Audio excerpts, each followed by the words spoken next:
Bonjour à tous, ravi de vous retrouver sur France 24. Bienvenue dans cette nouvelle édition. C'est un procès très attendu qui s'ouvre ce matin devant la Cour d'appel de Paris. Celui de Mohamed Lamine Aberrouz, complice présumé de l'assassin de Jean-Baptiste Salvin et Jessica Schneider.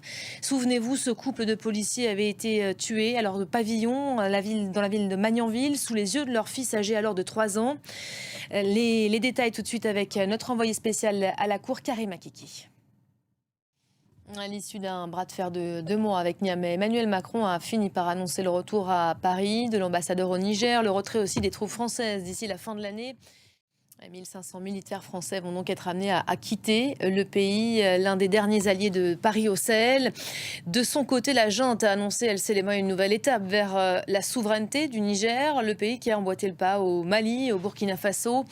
Depuis le 26 juillet dernier, le coup d'État, la situation était devenue instable pour la France à Niamey. Retour sur les faits de ces 2 derniers mois, tout de suite avec Ludovic de Foucault.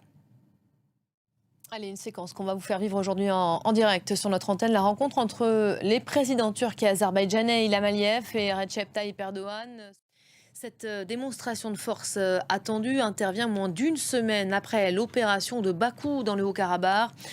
L'Arménie se prépare aujourd'hui encore à accueillir un nouveau flot de réfugiés originaires de la province.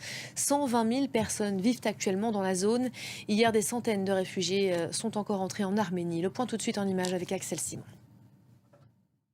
Et direction Hollywood pour vous parler de cet accord de principe. Après 146 jours de grève, le syndicat des scénaristes a finalement conclu un accord préliminaire avec les principaux studios.